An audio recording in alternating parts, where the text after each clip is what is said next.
I'm your moderator for theme 2, which is preventive cardiology and cardiac rehabilitation. This session is about 45 minutes approximately. We have 3 keynote speakers. The co-chairperson for this session is Lieutenant General Professor Dr. Azhar Rashid, retired. He was awarded Hilal-e-Imtiaz. He is currently Dean, Faculty, Health and Medical Sciences. He is the Principal, Islamic International Medical College. He was Commandant and Executive Director at AFIC in IHT. He was Director, General Surgery, Surgeon General, Director General, Medical Services, the ultimate position in Armed Forces Medical Corps. I would like to call Professor Azhar Rashid on stage, please. Thank you, sir. The chairperson for this session is Major General Masoodur Rahman Kiani, Hilal-e-Imtiaz Military, Sitara-e-Imtiaz, Tamgha-e-Basalat. Presently, he is the President, Pakistan National Heart Association, Chairman Pana Trust, Director and Cardiac Surgeon at Hearts International Hospital, Rawalpindi. Thank you. So our first speaker for this session is Professor Dr. Muhammad Farooq. He will be talking to us about dysbiosis and dyslipidemia. Bismillah ar-Rahman ar-Rahim. Honorable Chairperson General Masoodur Rahman Kiani, Co-Chairperson General Azhar Rashid, and my dear audience. Assalamu alaikum. I am Professor Muhammad Farooq. Over the next few minutes, I will be briefly discussing with you the pathophysiology of microbiosis and its effects on dyslipidemia. The human microbiome has an estimated 100 trillion microbes, the bulk of which is living in our gut. You can imagine from this that the number of microbiome and their genome is more than the host number of cells and genomes. Unlike the host genome, which is relatively constant, this microbiome is dynamic and changes with early development and environmental factors, especially the diet and use of various medications. This human microbiome has extensive functions, the most important of which are development of immunity, which protect us from the effects of pathogenic organisms, host nutrition, including production of short-chain fatty acids, which is important in the host energy metabolism. It also synthesizes vitamins, especially vitamin B12, and help in this fat storage. And the important is that this microbiome has also effect on human behavior. So this is an essential organ of our body, without which probably our proper human function may not correctly be adopted. However, when this healthy bacteria becomes imbalanced, the harmful pathogenic bacteria becomes the dominant, leading to dysbiosis. This microbial imbalance is associated with metabolic disturbances, and several studies have demonstrated the causal relationship of this disturbed microbiota with many diseases. Various environmental causes for this dysbiosis are increased intake of sugar, protein, food additives, and low fiber diet. Chronic physical and psychological stresses, anxiety, depression, excessive alcohol consumption, frequent use of antibiotics, antacids, which we normally take over the counter, pesticide exposures, and chemicals, which is nowadays very common in our agriculture industry. Exposure to parasitic and bacterial infection. An important thing which I would like to add is the formula fed newborn baby, which is very common nowadays. Lipid metabolism is the biosynthesis and degradation of lipids such as fatty acids, triglyceride, and cholesterol. There are specialized lipoproteins in our body which transport lipids from the gut to the liver and from the liver to the peripheral tissues. Obesity is very much linked to the dysregulation of lipid metabolism. And this metabolic disorder is a cause of non-alcoholic fatty liver disease and atherosclerosis, which is the ultimate cause of ischemic heart disease, cerebrovascular diseases, and peripheral arterial diseases. Although lipid metabolism is regulated by sugar and fatty acid, but research has revealed that this lipid metabolism has a great link with the gut microbiota composition and its metabolites. Microbially produced metabolites function as metabolic substrates, having major implication for the host metabolism and health. Dietary composition is the central to the metabolic output of the gut microbiota. The gut microbiota processes dietary nutrients into metabolites, and the diet effect of the gut microbiota composition and thereby metabolic potential and its impacts on the host health.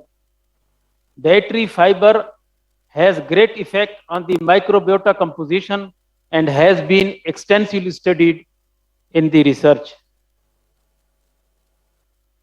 Importance of the gut microbiome in homeostatic function throughout the host body.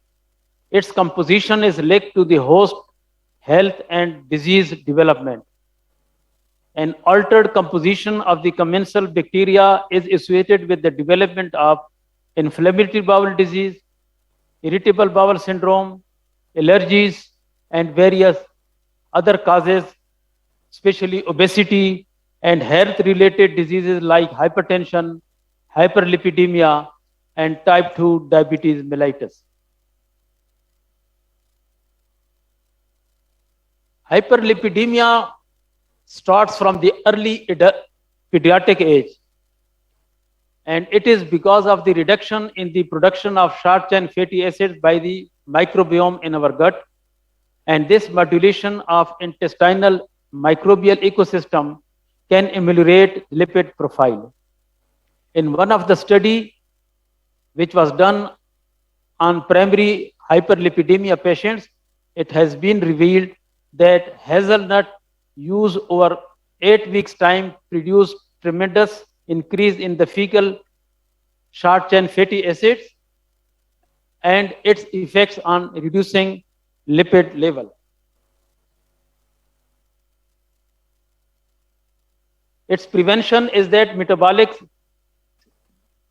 syndrome is very much related with hyperlipidemia, and research has revealed that gut microbiome has positive role in regulating the microbial syndrome, leading to metabolic syndrome. Probiotic regulate metabolic syndrome by regulating gut microbiota and are expected to become a new preparation for treating metabolic syndrome. Here I would like to describe especially the babies received first influx of beneficial bacteria while passing through the birth of during normal vaginal delivery. At the end, I would like to say that let's stick to the healthy lifestyle, which is predominantly plant-based diet, our emotional well-being, and we should avoid tobacco use and other risky substances. With this, I thank you very much. The next speaker for this session is Professor Dr. Maqsoodul Hassan, and his topic is physical inactivity is worse than smoking. Well, let's start with my talk. Can we please stand up, all of us? Please, my request. Thank you so very much. Please sit down. Well, I'll start by saying I don't need to repeat what has been said since the morning. We started as hunters and gatherers. We evolved during our history into something of agriculture and something of everything as we gained knowledge of staying in the world. Staying in the world made us wise. We developed technology. Technology gave us comfort. When we got comfort, we started sitting down. And we undid what we were intended to do. When we did not do that, it was then that deleterious effects started. It has been said, and I quote, 31% of the global population does decreased physical activity, which contributes to 3.2 million deaths annually. And this is the WHO estimate. I'll get you the estimate which says otherwise also. Increasing sedentary behavior is a serious and independent problem. And mind you, it is independent of decreased physical activity. It is not just decreased physical activity, it is sedentary behavior. And see, who get more technology, spend more time relaxing. Americans spend 55% of their waking time in sedentary behavior. Europeans spend 40% of their leisure time seeing TV. It is more than 2.7 hours. Similar patterns are emerging in the rest of the world. This directly corresponds with increase in non-communicable diseases. And I need not tell you what the non-communicable diseases do to the mankind, what is the projection in the future, and if we don't do anything about them, where we are headed to. Physical inactivity is the fourth leading risk factor that accounts for 6% of the global mortality. In order to prevent or treat non-communicable diseases, a voluntary global target, a 10% relative reduction in physical inactivity by the year 2025 has been adopted by WHO.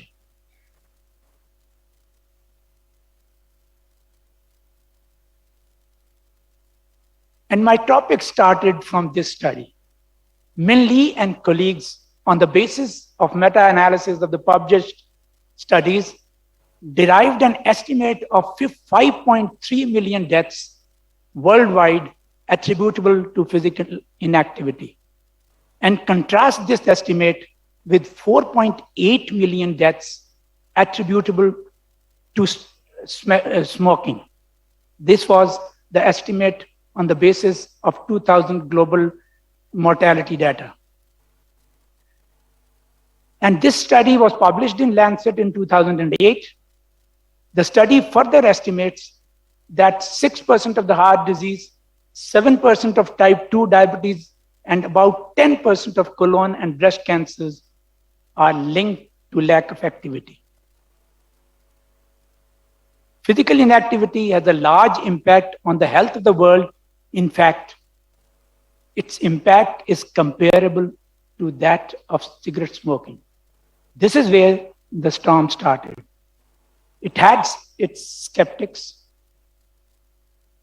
Timothy Green, then the director of public prevention program in the WHO, vehemently contested 5.3 figure because WHO had estimated 3.8. They contested, but also admitted that the contention that has been given about physical inactivity is very much true. What is sedentary behavior? Sedentary behavior is any waking behavior characterized by an energy expenditure less than or equal to 1.5 metabolic equivalents while sitting, reclining, or in lying posture. This is the definition which was coined by Sedentary Behavior Research Network at Ottawa and is in vogue since 2012. And this is the definition which is still going on for sedentary behavior. And that's why I wanted you all to stand up and sit down. So let me come to inactivity physiology paradigm. What I did with your physiology was that I stimulated lipoprotein lipase. And that does something to prevent diseases.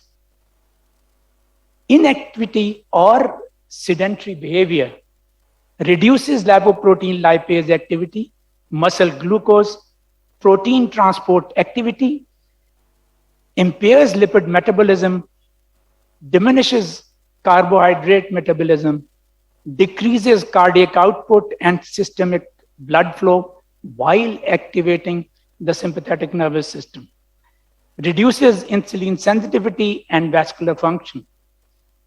It also alters the insulin-like growth factor axis and the circulation levels of sex hormones, impairs the gravitostat, weight gain, adiposity, and elevated chronic inflammation, the risk factors for cancer. The term inactivity physiology was coined only in 2004. It's got its impetus from the study that I quoted. And now the correlational data is being experimented upon, validated on human beings, and definite inferences are being brought out that sedentary behavior is worse than smoking. It aids and abates, and the graphs clearly say socio-demographic index of ours impacts, age of ours impacts our behaviors towards exercise. Our behaviors become sedentary, and that is what you see at the end of the graph, steeply rising on both accounts. The more you earn, the more you sit. The more you age, the more you sit. And those sittings are detrimental to our health. I'll not say anything about this. I've already said, but I'll talk about prominent things about it. This is what happens to our body in all the systems. I'll wait for 2 minutes, get your knowledge from here, and I have got 2 minutes, so I'll conclude my speech at the end. But I think this should be enough to create an alarm. Sedentary lifestyle health risks are, in terms of a sedentary lifestyle is strongly associated with cardiovascular diseases, diabetes mellitus, cancer, and premature mortality.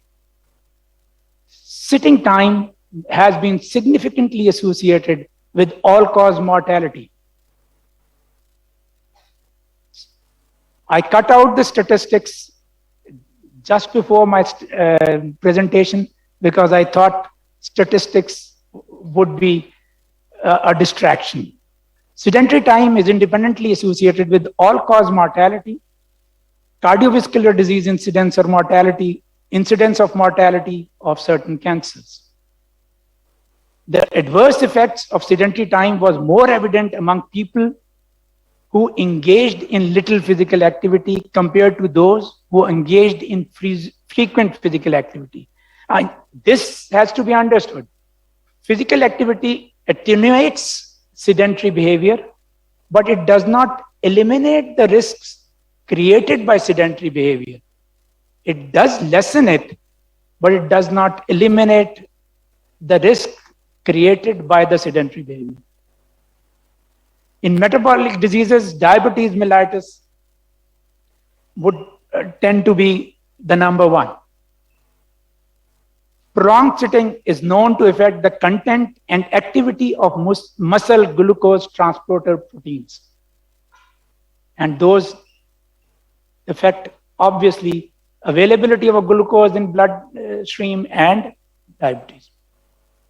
Hypertension. I've been told my time is up, so I'll hurry up now. Stimulating the sympathetic nervous system, hypertension definitely increases in people who sit.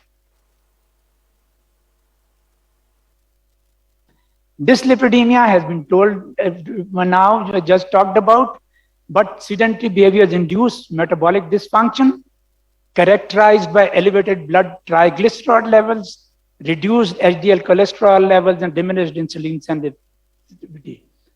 Obesity. The studies have, repeated studies have given us ideas that girth measurement increases the more you sit. Cancer risk. Obviously, when sex hormones increase, inflammatory reaction, inflammation-related markers increase, C-reactive protein, interleukin, leptin, and adiponectin ratio gets disturbed. Adiposity can mediate the relationship between sedentary behavior and cancer. Osteoporosis and musculoskeletal disease. I wanted to say a word or two about gravitostate. As a person, we are constantly balancing our weight.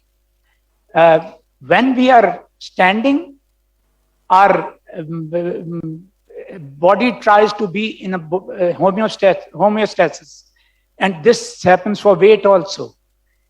Our weight gives us signal that you are taxing me. The leptin decreases, appetite decreases, and we control our weight. Then, if we sit down, that stimulus gets lost. Body does not get that signal, and this was proven by a Swedish study where they made people wear 8 kg and 1 kg jackets. The 8 kg people lost more weight than the 1 kg people. And this is a super analysis. I'm not saying about myself. This was said by James Levin about the initial study that I talked about. We know that as soon as somebody gets out of their chair, their blood sugar improved, their blood cholesterol and triglyceride improved, and that's very consistent. Every time you get up, it gets better. Every time you sit down, it gets worse. So I think at the individual level, at the collective level, and at the societal and state level, it is indisputable that the negative health impact increases with total sedentary times.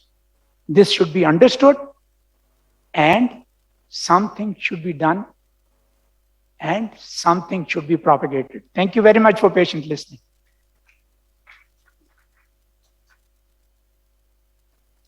Thank you, Professor Maksud. Our last speaker for this session is Colonel Shahid Ahmed. He will share his knowledge on lifestyle modification in diabetes mellitus.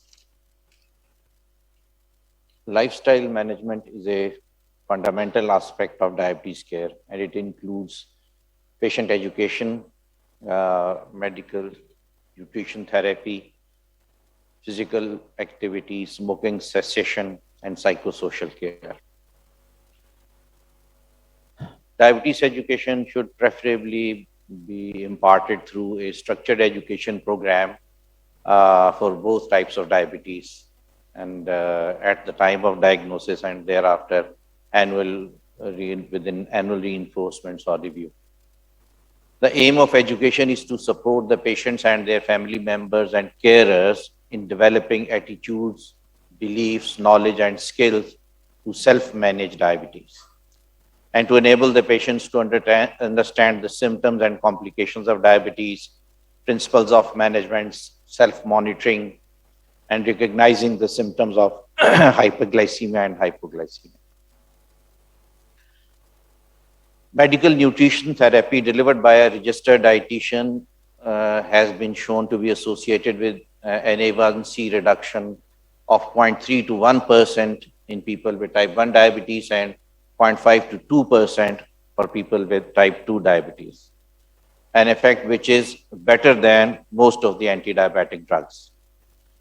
Getting portions under control is really important for managing weight and blood glucose. Dietary distribution of calories among macronutrients like carbohydrates, proteins, and fats should be individualized, keeping total calorie and metabolic goals in mind.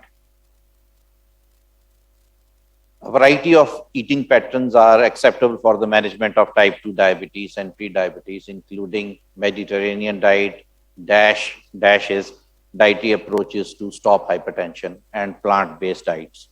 All above diets are rich in vegetables, fruits, whole grains, legumes, low-fat dairy products, fish, poultry, and nuts. Foods high in fiber and low in glycemic load. There is no clear evidence that dietary supplementation with vitamins, minerals, herbs, or spices can improve the outcomes in people with diabetes who do not have underlying deficiencies. There may be safety concerns regarding the long-term use of antioxidant supplements such as vitamin E and C and carotene. Non-nutritive sweeteners reduce overall calorie and carbohydrate intake if substituted for caloric sweeteners, and they are generally safe if used within the acceptable recommended limits. People with diabetes should limit their consumption of sodium to 2.3 gram per day, which is equivalent to 1 teaspoon of salt, 6 grams of salt. And our usual daily intake is 1.5 teaspoon per day. So we are taking a bit more.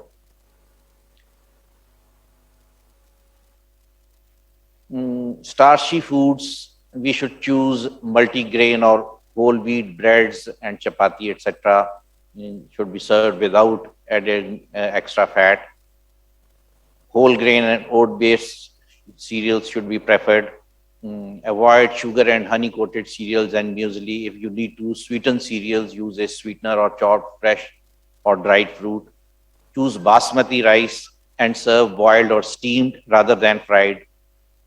Roast or fried potatoes and chips should be eaten less often, and restrict portion size of starchy foods to 1/3 of your plate. Reduce intake of saturated fats, which are animal fats, and switch to unsaturated fats. Use small measured amounts. Instead of pouring, use a teaspoon and aim for a maximum of 1 teaspoon oil per person per meal, which is very difficult. Choose monounsaturated oils and spreads. Limit intake of deep fried foods and pastries. Thicken sauces with corn flour without adding extra fat. Choose low-fat snacks. Eat at least 2 to 3 portions of fruit spread throughout the day and 2 to 3 portions of vegetables a day. Fruits and vegetables are a good source of vitamins, minerals, and fiber. Vegetables are low in calories and contain very little sugar and therefore can be eaten freely without raising blood glucose levels. Spread fruit intake over the day to avoid a sudden rise in blood glucose. Pure fruit juices and pure fruit smoothies contain natural sugars and will cause a rise in blood glucose. So limit these to no more than 1 small glass per day. Potatoes are starchy foods. They do not count as a vegetable.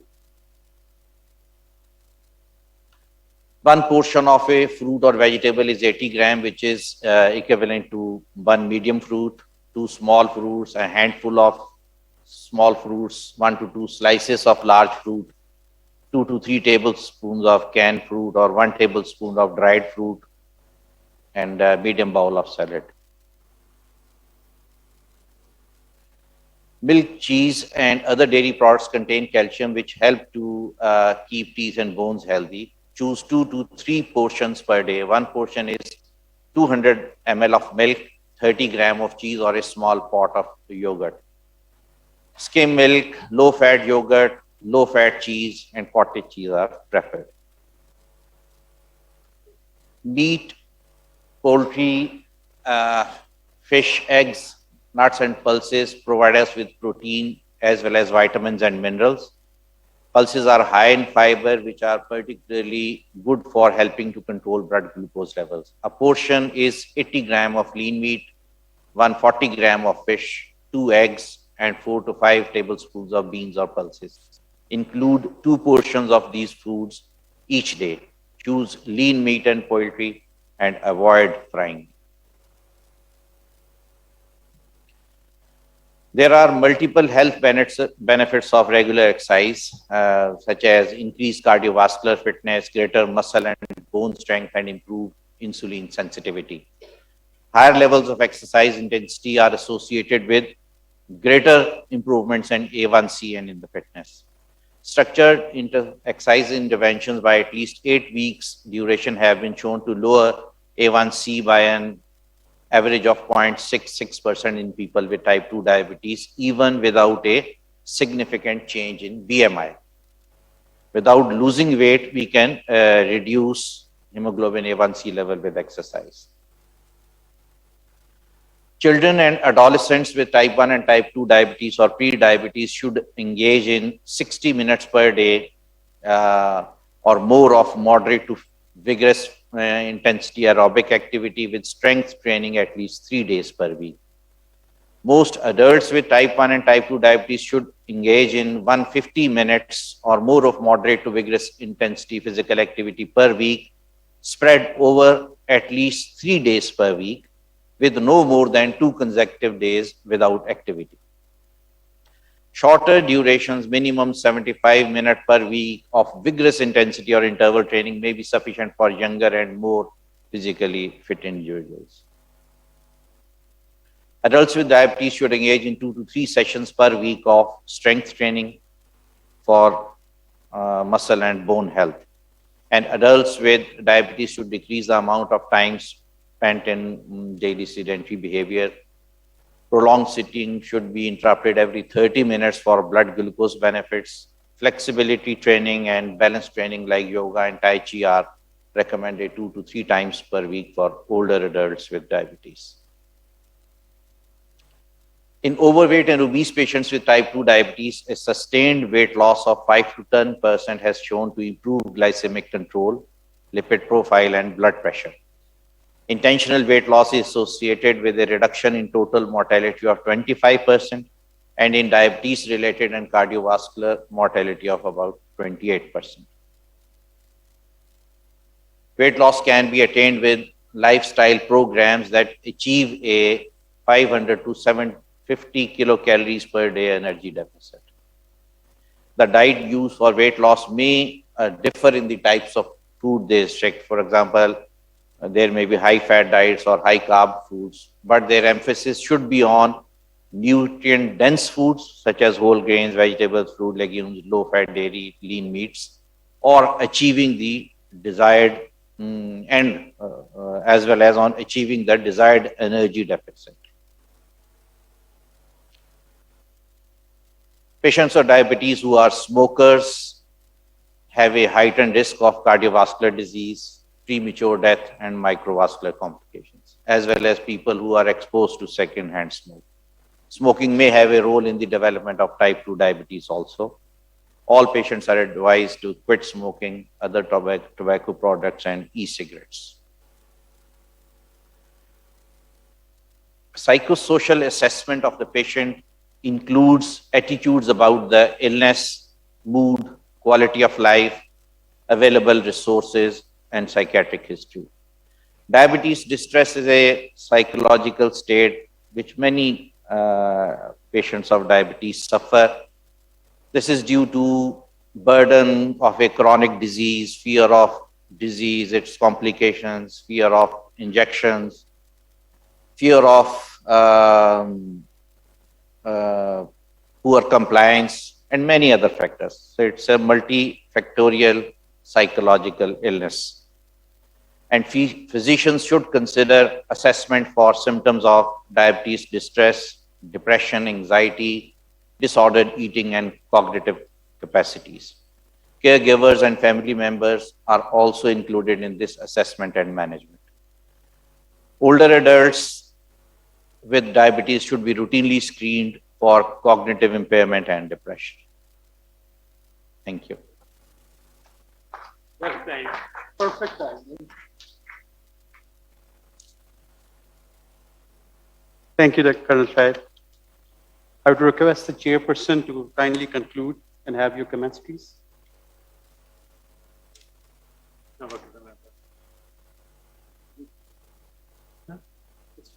All right.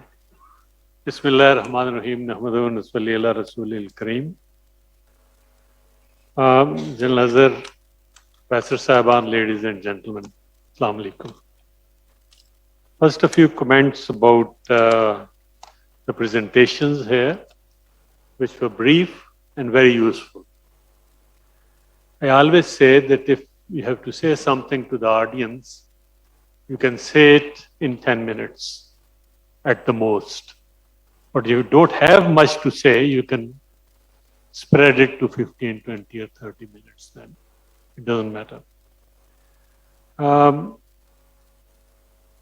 Dr. Khalid spoke of this lipidemias and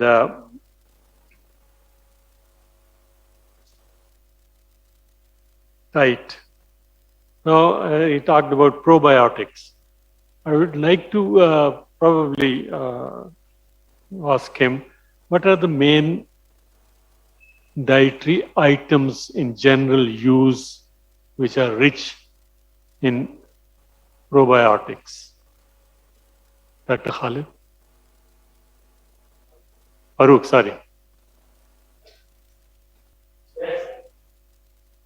I wanted to ask what diets are rich in probiotics. Okay, thank you. I think you said लस्सी और दही. आजकल बड़ी बात हो रही है कि हमें sweetened beverages नहीं लेने चाहिए. The best drink available to a Muslim are pure water, lassi, and some milk. और इसमें कैल्शियम भी होती है, प्रोबायोटिक भी होते हैं. सिरके में कहते हैं जी अच्छा, स्पेशली सेब का जो सिरका होता है उसमें specially homemade fermented.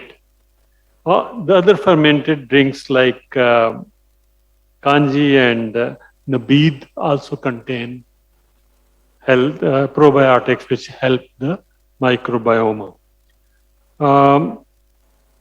About sitting, the harms of sitting. You might have seen a lot of news anchors these days. They work while standing behind a desk. It's better to stand and work, and for that you can have a raised dice type of a desk in your office. But people who go further have developed a low speed treadmill type of a machine which can be placed under your feet while you're working in your office. And that perhaps helps you to have the benefits of exercise as well as to avoid the harm effects of sitting. I feel that, Shahid, if you can do certain things daily as a routine, it's much easier to follow than do it maybe once a week or twice a week or after a gap of 2 days. Therefore, one should try to adopt gradual or graded exercise levels which you can practice daily, even on the weekends. that is easier for a human being to practice. Now, I just like to comment upon the blue area, the blue areas concept. Most of you might be knowing it. And the researchers have found out that there are 5 areas in the 5 zones in the world in which the longevity and a healthy, happy life is the best. And these 5 areas are, one is Loma Linda in near California, and that is perhaps a community which is entirely a Christian sect of Seventh-day Adventist, and this is their religious practice too, their eating habits and their working habits. Apart from that, there are areas in Costa Rica, Sardinia, Italy, Okinawa in Japan, and Ikaria in Greece. These areas are spread all over the globe, and average life expectancy in these zones is 89 years, a little more in females. And the number of centurions in these areas is the most in the world. And they live a better, happy, healthy, long life. People have studied the habits and the lifestyle of these people, and they found certain things very common in all these zones. And they have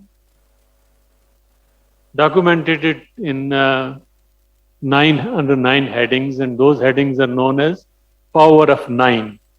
Now this has become a sort of a practicing lifestyle medicine type of a thing. A lot of publications have come in the market which you can practice these things by living anywhere in the society, in the world. And I'll mention a few of those power of 9 items. The foremost is move naturally and purposefully while you're working and while you are living. You don't have to go to the gyms to run on the treadmills, or as they say, pump the steel to do the exercise. You walk to your work, you walk to your offices, you walk to your friends and relatives' homes, you walk for shopping, you walk for your agriculture work, and that is the part of your normal exercises routine every day. Now, I'll have a little census here, and those boys and girls who don't have school-going children may not participate in this census. How many of us have walked to our school? Quite a lot. And now tell me, how many of us are here whose children, they walk to the school? 2 hands only. So that shows what are we achieving these days in our environment. So move naturally is the thing which you can practice even in these busy circumstances. We know that it's not very safe to cross the roads. There are no pavements, there are no paths, but still you can park your car at a distance and go to the bazaar for shopping and come back, holding your shopping items in your hand, and then go home. The other thing is they always know the purpose of life, or at least they choose a goal every day. Today I have to do this job and I have to complete this job. And that keeps you busy, that keeps you healthy, and that keeps your attention away. And when you achieve that goal at the end of the day, you feel happy and level of endorphins in your body increase. Now, again, they term it downshift your life. मैं जब भी कभी lecture दिया करता हूँ cardiac disease को बचाने की खातिर तो स्ट्रेस पे मैं लेक्चर देता हूँ, तो मैं कहता हूँ stress is a vicious circle. You have to break that vicious circle. And how do you break?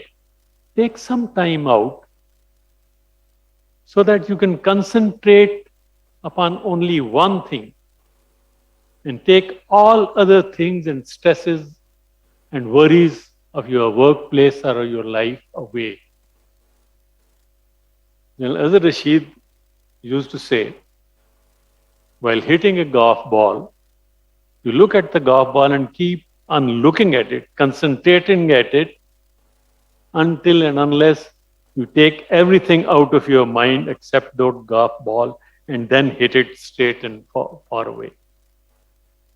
You can meditate, you can indulge into certain type of exercises, or you can indulge, आपकी इबादत जो होती है या नमाज होती है या कंसंट्रेशन होती है, उस कंसंट्रेशन से नमाज पढ़े. कहते हैं अल्लाह कि तत्मइनुल कुलूब हासिल होता है जब आप अल्लाह का जिक्र करते हैं. अल्लाह का जिक्र काम करते वक्त बेतिहानी या ध्यान से भी तस्बीह रोलते वक्त कर सकते हैं, सवाब जरूर होता होगा, लेकिन दिल तब मुतमइन होते हैं जिसके आखिरी दर्जा वो है कि आप में आपकी टांग में अगर तीर भी लगा हो तो आप नमाज में कंसंट्रेट करके नमाज पढ़ रहे हैं तो वो तीर कोई निकाल दे तो आपको दर्द महसूस ना हो.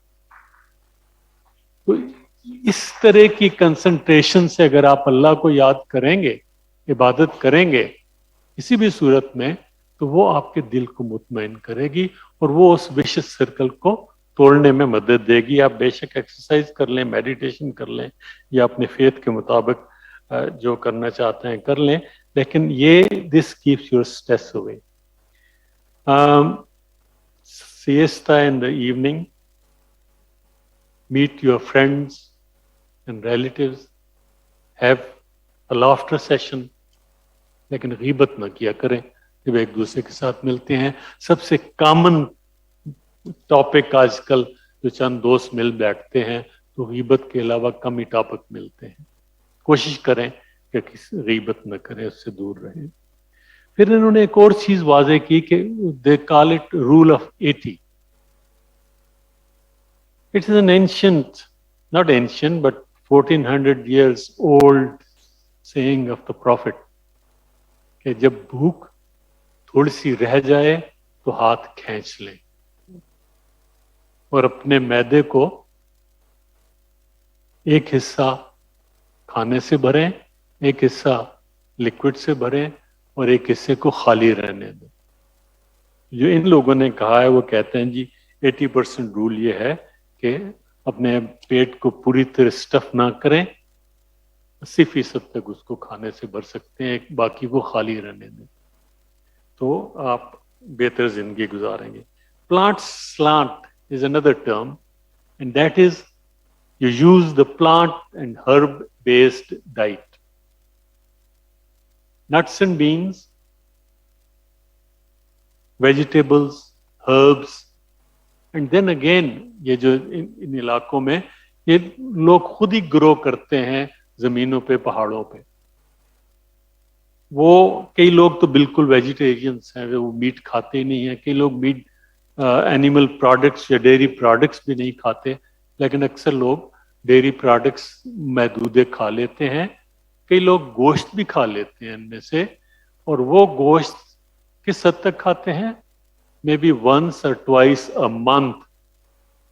हम कितना खाते हैं? I don't know how many times a day you eat meat and enjoy it with friends. in family. तो ये डाइट के मुतालिक बहुत कुछ कहा जा सकता है, लेकिन मैं यहीं पे रहने दूंगा. 6th item I'll skip. You can go on the internet and YouTube and see. Again, the 7th item is the family first. It means that आप अपने रिश्तेदारों को, दोस्तों को, अपने इर्द गिर्द के लोगों को मिलें, उनसे शेयर करें अपने खुशियां भी और उनको अपने सदमों में भी शरीक करें. कहते हैं जी, the quality of your relationship also matters. कि आपको कोई ऐसे दोस्त भी होने चाहिए, वो अपने बहन, भाई, माँ, बाप, बेगम कोई भी हो, जिसके मोढे पे सर रख के आप रो सकें, अपने दिल की भड़ास निकाल सकें, अपनी लोनलीनेस दूर कर सकते हैं. You can be lonely in a crowd, you can lonely with your wife, you can lonely with your family. Loneliness kills. So you develop relationship, an intimate relationship, and you carry on दो अपनी दोस्ती और सिला रहमी निभाएं आखिर तक, तो आपकी जिंदगी आसान गुजरेगी.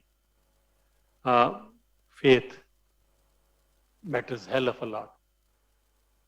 डॉक्टर जवाद का जिक्र हो रहा था. इनके वालिद कार्डिक सर्जन जो डॉक्टर जवाद हैं लाहौर में, इनके वालिद हमारे ऑर्थोपेडिक के प्रोफेसर होते थे. वो हमें मेडिकल एथिक्स भी पढ़ाते थे. मुझे याद है वो कहते थे, even if there is no God, you have to create one, place him up there and worship him. That makes your life easy and healthy. Then the final thing is that वो तो कहते हैं कि you should be in a right tribe. I know you cannot choose your parents, but you can choose your friends and your company. सोबते साले तोरा साले कुनद, सोबते ताले तोरा ताले कुनद. अगर आप खाने पीने के शौकीन लोगों के साथ उठे बैठेंगे, मोटे लोगों के साथ उठे बैठेंगे, जो कढ़ाई गोश्त 3-4, 2 दोस्त बैठ के 3-4 किलो कढ़ाई गोश्त खा जाते हैं हर दूसरे दिन, मिठाइयों की दुकानों पे जाके अपनी गम गलत करते हैं, तो आप भी उन्हीं के साथ वैसे ही हो जाएंगे. अगर आप ऐसे लोगों से दोस्ती रखोगे जिनकी हेल्दी हैबिट्स होंगी चलने फिरने की और खाने पीने की, तो आप भी एक हेल्दी माहौल आपको मुयस्सर होगा. और आप स्मोकिंग कहते हैं स्मोकिंग, ओबेसिटी, लेजीनेस, ये दीज थिंग्स आर कंटेजियस. इसलिए आप ऐसे लोगों से राब्ते में रहें, ऐसे लोगों से दोस्ती रखें जिनकी हेल्दी हैबिट्स हों. इसी तरह मैं डिटेल में नहीं जाऊंगा, but you can go and search it in the literature.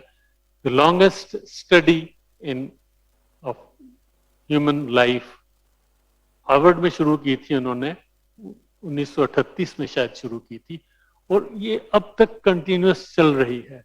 उसमें हार्वर्ड यूनिवर्सिटी के स्टूडेंट्स रिक्रूट किए थे और कुछ बॉस्टन के गरीब घराने के बच्चों को जो टीन एजर्स थे उनको इंक्लूड किया था. टोटल उस वक्त 720 के करीब थे जो इंक्लूड हुए थे. और कई जनरेशन ऑफ इन्वेस्टिगेटर्स में जुड़े रहे, और अभी जो लेटेस्ट उसकी फिगर्स हैं कि उनमें से कोई 60 के करीब अभी भी जिंदा हैं, और उनकी तकरीबन 90 साल के इर्द गिर्द उम्र हो चुकी है. उनमें सबसे कॉमन क्या चीज पाई उन्होंने?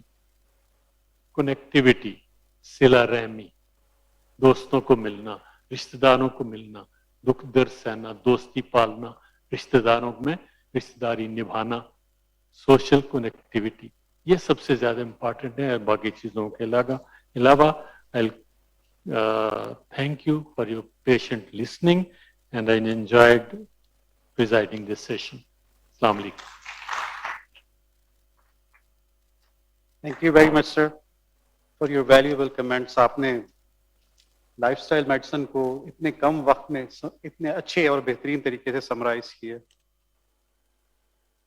Would like to request Dr. Shagufta Feroz to come forward for certificate distribution.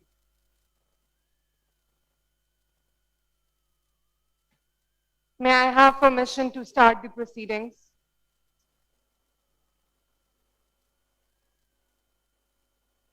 Bismillahir-Rahmanir-Rahim. Good afternoon and Assalamu alaikum, everyone.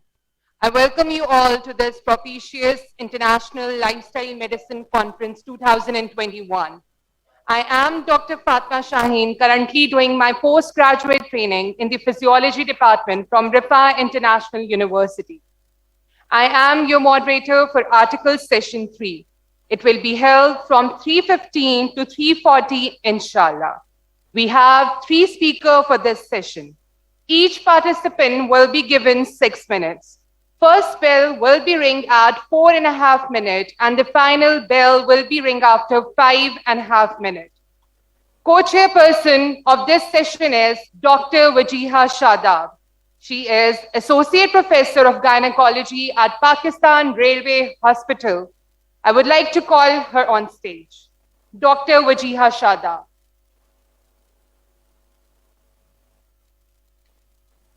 Ma'am, you are requested to take your seat.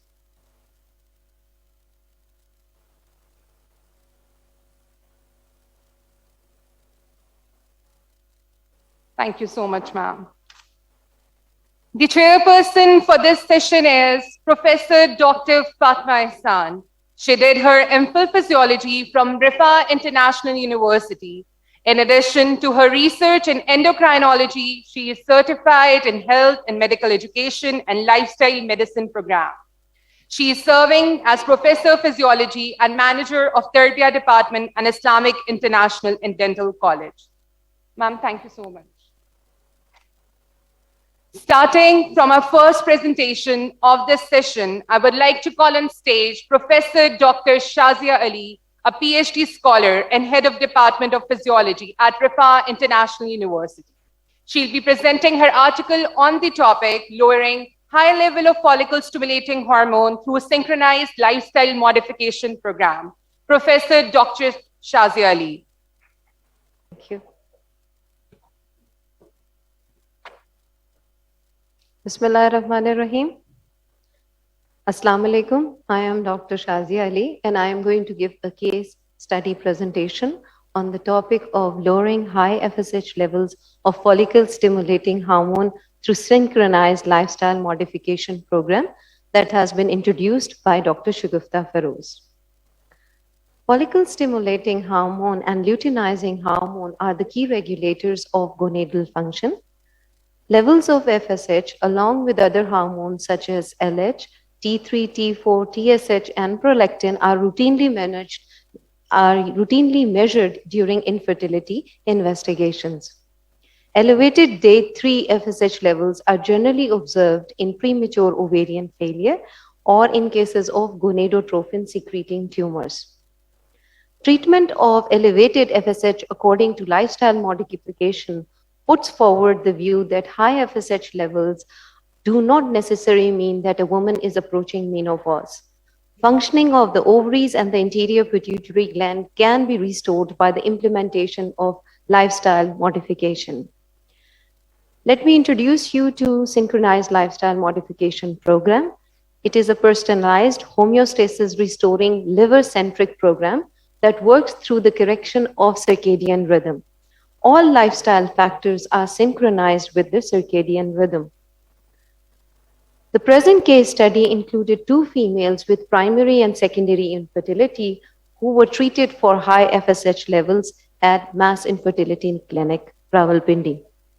Female with primary infertility of 5 years was 34 years old, while the other female with secondary infertility of 3 years was 38 years old.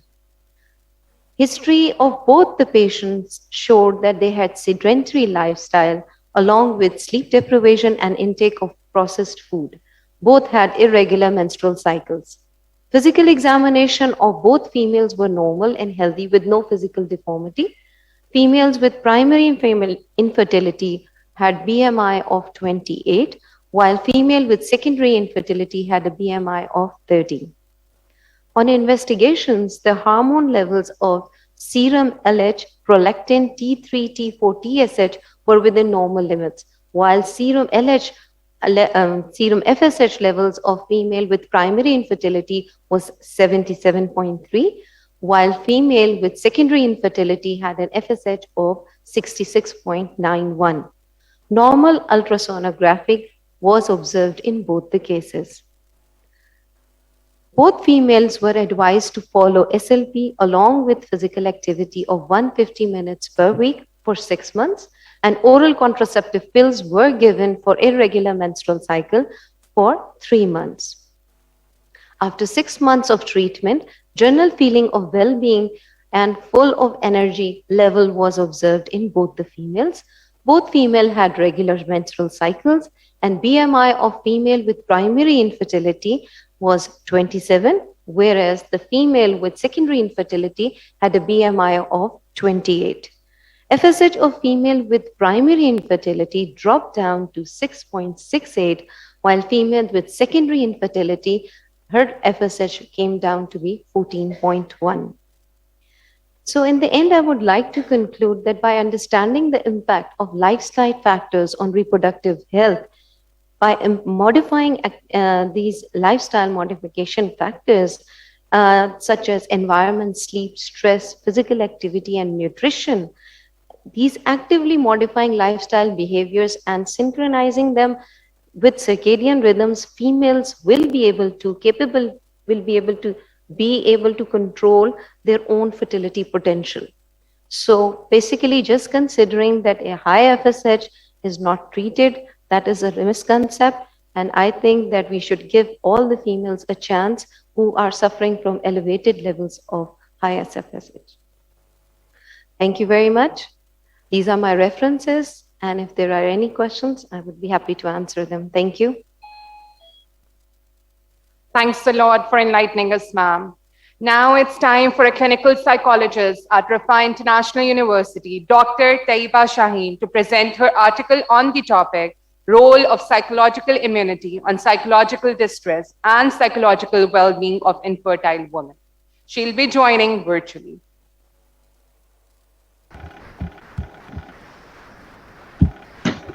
Assalamu alaikum. Am I audible?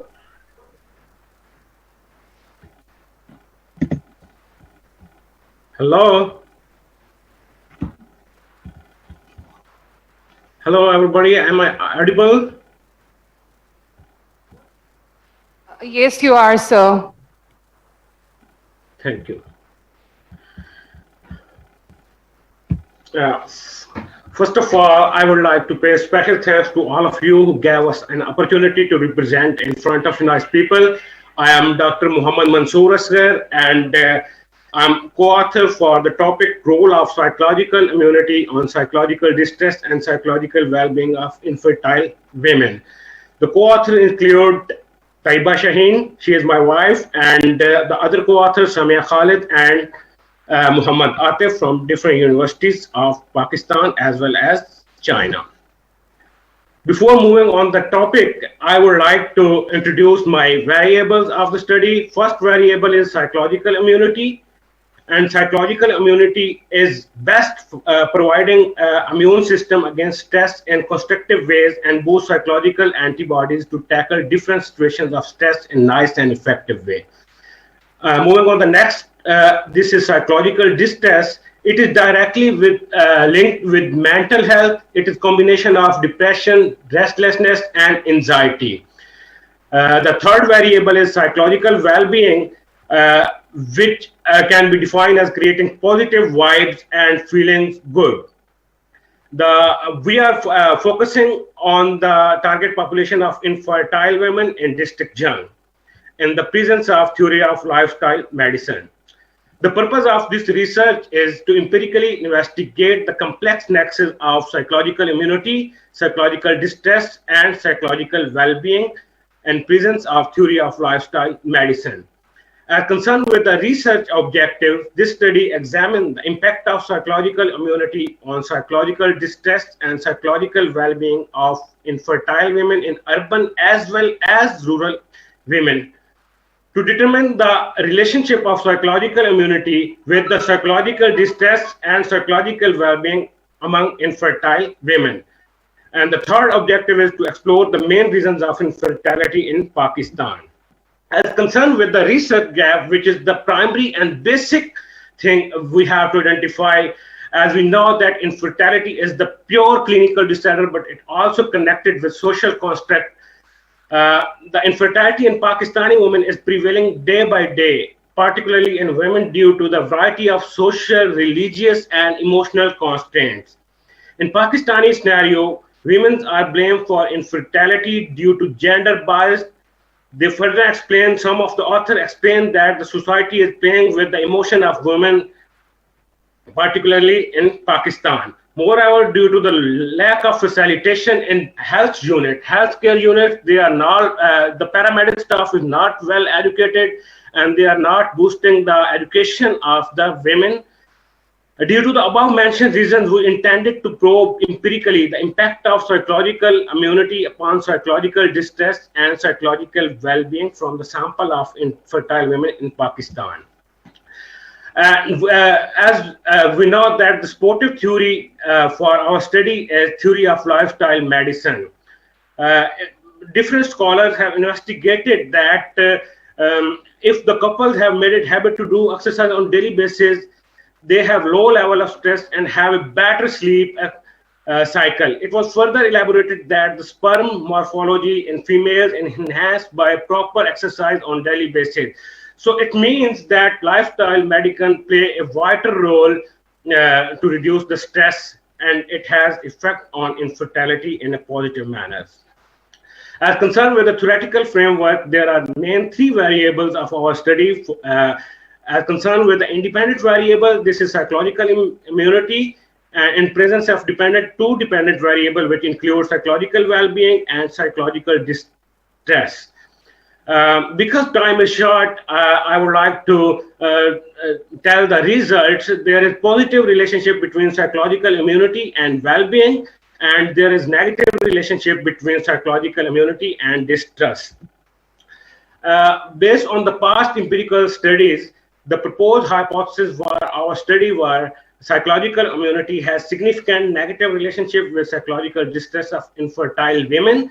The second hypothesis is psychological immunity has significant positive relationship with psychological well-being of infertile women. The third hypothesis, there is the significant difference between women living in urban and rural area in reference to their psychological immunity. So based on these hypotheses, we conclude we take the help of some methodology and research design for empirical investigation. The population of this study are infertile women of district Jung, and women of urban area were 171 and rural area were 138. And we floated the questionnaire, close-ended questionnaire. 400 questionnaire were floated, and returned back were 350.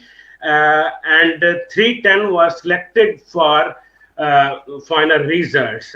So based on these methodology and research design, we adopted different questions, and for the instrument setting, for psychological well-being, 14-item scales of Pakistan 2008 was used, and reliability value was 0.83. Kessler psychological distress scale was used with 10 items having 88 reliability value. 15 items of self-immunity scales were adopted from Hormone 2013. So the Cronbach alpha value for this scale is 0.91. For floating these questionnaire, getting the data and the results, the ethical consideration and the permission from the authors as well as from superior of RIFA International were taken into the account. As concerned with the statistical techniques and results, we applied the Cronbach alpha for checking the reliability, and all data were reliability after empirical investigations. And as I have told earlier, that there were positive relationship between psychological immunity and psychological well-being, and negative relationship between psychological immunity and psychological distress. So our study has some limitation. As concerned with the limitation, this study is focusing just on district Jung. For different insights, we can say that this should be expanded in the other cities of the Pakistan as well. This research is based on close-ended questionnaire. It may be extended in form of focus group discussion and interview. If we take the interview from different participants from different target population, then the result may be some different insights. So these were the limitation of this study, and the theoretical and practical implication. First, the theoretical implication. Okay, thank you very much, because time is too short and we have to end our presentation. If there is any question, please. Thank you. Thank you so much, sir, for informing us with these words of wisdom. It is time to call on stage our last speaker of this session, Dr. Shehbano Salman Adil. She is a journal practitioner and presently doing her lifestyle certification program. Her title of presentation is Be the Champion of Change. और रिफा institute of lifestyle medicine के बाहमी इश्तराक से Bismillahirrahmanirrahim. With the permission of the chair, honorable guests, Assalamu alaikum. I'm Dr. Shehbano Salman Adil, and the topic of my discussion would be the champion of change. In order to understand what I'm going to say, we need to understand the topic itself. The topic contains two words, one, champion, and the other, change. Champion is someone who vigorously supports or defends a cause, while change is to alter or modify. I was introduced to lifestyle medicine by Dr. Shagufta Firoz, who was God sent for me, and I went into the IBL exam. And by reading the competency, I understood that for somebody who wants to practice lifestyle medicine, who wants to understand lifestyle medicine, being a leader is inevitable. Now, who's a leader? Dr. Shagufta herself, reading abroad, CHIP program, SLSteen, Dr. Dean Ornish, all of them are leaders. They're bringing a change. They're changing something which they thought was not proper. So for me, thinking about something which I want to change, I had to look into my own life, the life of my children at my home. And I thought that the nutrition that I'm providing my children myself, which was provided to me, which I get into the gatherings, everywhere there's some flaw in the nutrition. So this was something that I wanted to bring a change, and presenting something about it at this platform is my first step. Now, the abstract which I would be presenting would be about junk food. Junk food, as we know, if I name it, it's all the McDonald's and all the burgers and KFCs, which we love to indulge into. It's unhealthy. It's full of calories. It's not dense in nutrition. It's prepared in a way which is not healthy. There are different citations in the light of which we can say that our youngsters are targeted to food that is low in nutrition value and cause detrimental effects for the future champions of the world. We would leave, they would stay. And what we are feeding them is going to affect the world in its whole. In order to amend our society, we first need to understand the mindset of the audience in front of us. For that, this survey was done. The objective was to evaluate the mindset of adults of our society towards junk food in order to provide an overview of the audience in front of us for health food advocacy. The method is a survey design, purposive, non-probability sampling, 101 individuals all around Pakistan and a few from abroad as well. Now, the question particularly, basically, I'm not going to go through all the questions, but basically, I've asked people that do they know what bad food is? Do they have an idea about it? And then, are they feeding the same to their children, knowing that it's bad? They know it's bad, and are they doing the same? It's like handing a sharp knife to your son or your daughter. Would you do it? Let's see the answers. 94 responses said that 84 of the people know that junk food is a cause of premature death. 90.5 people knew that heart attack and stroke was caused by junk food. 84% knew that poor diet is one of the cause of 80% premature deaths, and 90.5 knew that obesity is one of the worldwide risk factor for heart attack and stroke.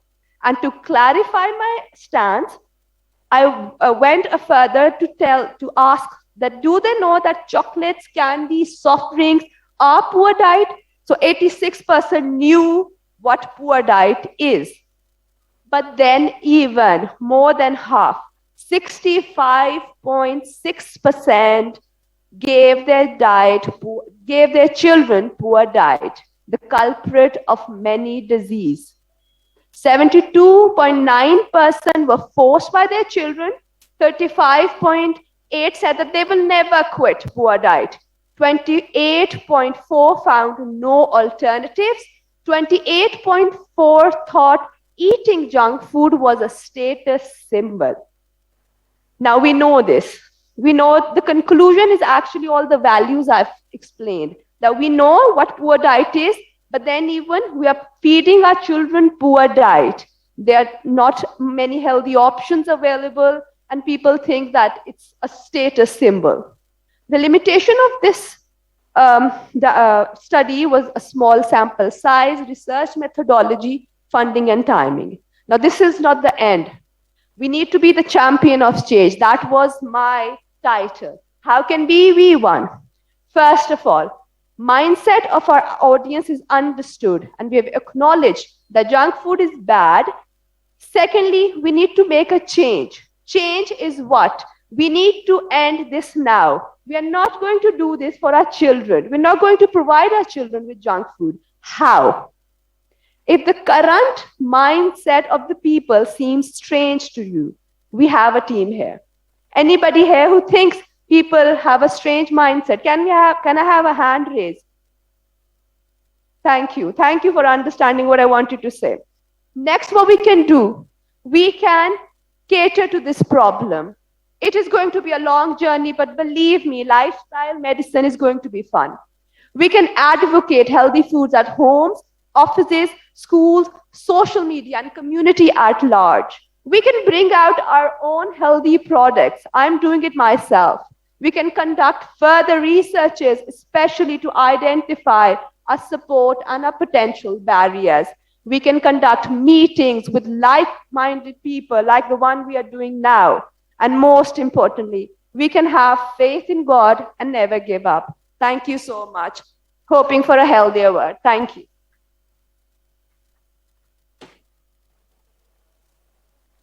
Appreciation for such wonderful presentation, ma'am. I would like to call Chairperson Professor Dr. Fatma Ehsan to conclude this session. Thank you, Fatma.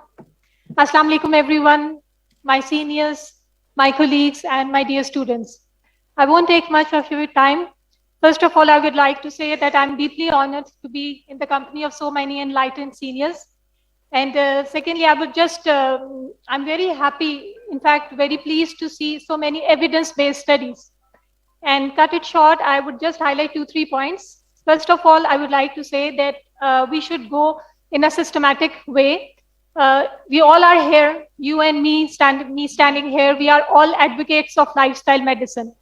So to advocate it efficiently, we need to ensure that we have an effective plan. First of all, we need to collect as much as local data we can gather, which is, I can see plenty of so many evidence-based studies. Secondly, then we have to plan our intention based on our local studies and keeping in mind the local background of our community. So in order to foster all these local-based interventions, we have to make a joint effort, and all these sitting here is an example of advocating lifestyle medicine. Thank you all.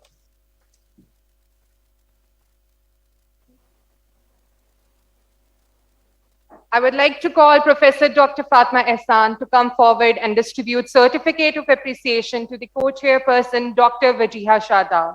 Dr. Shagufta Feroz, Director of our Institute of Lifestyle Medicine, is also requested to accompany her towards certificate distribution area. Dr. Wajiha Shadab, ma'am, please, you are requested to receive your Certificate of Appreciation.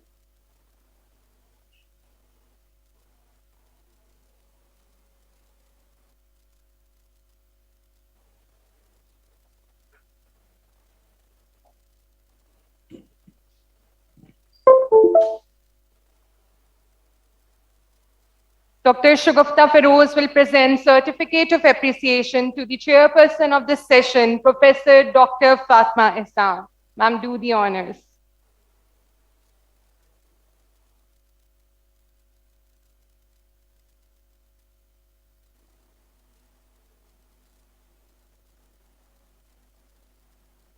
Thank you so much, ma'am, and all the speaker for your participation. Professor Dr. Fatma Ehsan and Dr. Wajiha Shadab, ma'am, you may resume your seats now. I would like to hand over the mic to Dr. Fokia, who will be moderating the next session. Thank you so much, everyone.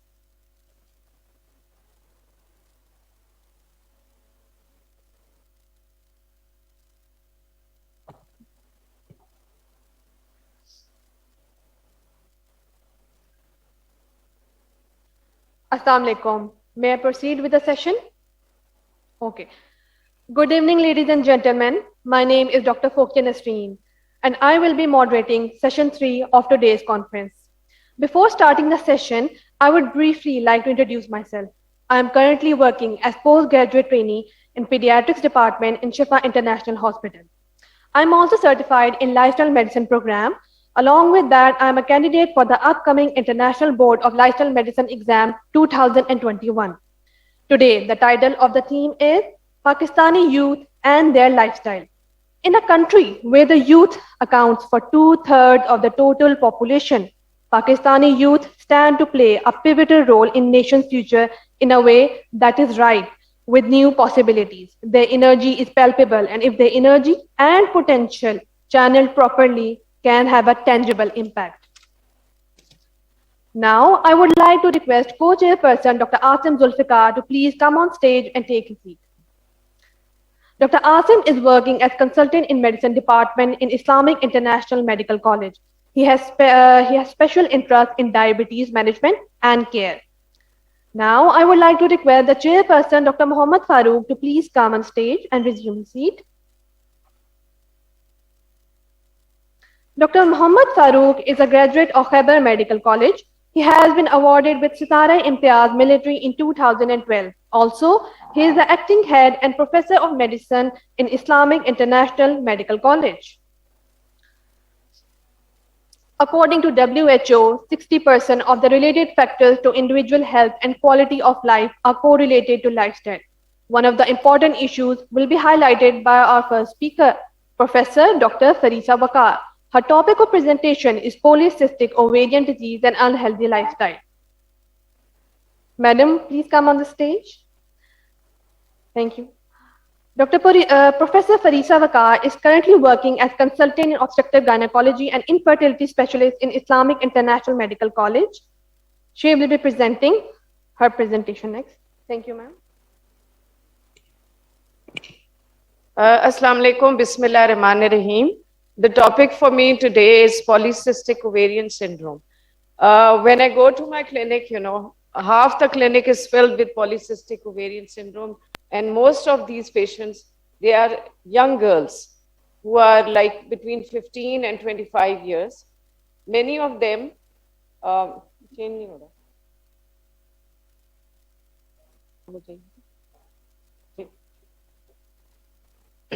so the topic for me today is PCOS and unhealthy lifestyle. Probably there's a volcanic eruption of polycystic ovarian disease. And the reason for that is because of unhealthy lifestyle. The prevalence is very high. It's written here 8 to 13, but I think it is more than that. And many of the young girls come with subfertility, hirsutism, obesity, and these are the problems they are facing. Polycystic ovaries is defined as occurring when two of the following are present: oligo or anovulation, biochemical signs of hyperandrogenism, polycystic ovaries on ultrasound, and we have to exclude other pathologies and etiologies. Clinical manifestations is usually different. Some patients have hirsutism, acne, obesity, hair fall. Others have just subfertility with obesity. So it's a combination of clinical manifestations. There is increased androgen production. Women with PCOS who are not overweight also frequently have insulin resistance. And in some cases, it may be an inherited autosomal dominant trait. Complications of PCOS are diabetes mellitus, coronary artery syndrome, lipid disorders, hypertension, breast cancer, and endometrial carcinoma. Control of PCOS with lifestyle modification is very important. So if we follow the 8 rules of diet correction, avoid less industrial food, devote about 30 minutes to any hobby, include sports in routine, watch less movies. Yoga helps in massaging the pelvic organs, and supplements of cod liver oil and primrose oil should be used. Wait, so how do you prevent and you treat PCOS? Prevention is always better than cure. So weight management, drugs, suppress ovarian function with oral contraceptives where indicated, and making an early diagnosis. Then weight reduction improves many aspects of PCOS. The menstrual cycles become regular, androgen levels are reduced, lipid and glycogen metabolism improves, and reduces long-term side effects such as diabetes, CVS diseases, hypertension, and dyslipidemia. Increased chances of spontaneous pregnancy are also increased in those who present with subfertility. So weight reduction is very important. It doesn't mean that you have to reduce 40 or 50 kilos of weight. Just a few pounds of weight will make a difference, especially patients who have subfertility. They conceive immediately as soon as they reduce their weight, even a little bit. So weight reduction is important. Then follow the 8 rules of diet correction and use natural foods. Don't use refined foods such as refined flours, and then use organic foods. Whole foods are better than processed food. Use natural foods. So fruits, vegetables, these should be included in the diet. Then correct food timings. Like breakfast should be taken before 9 a.m. Lunch should be skipped. Just take a few snacks in lunch. And dinner should be done before 10 p.m. So timing is also very important.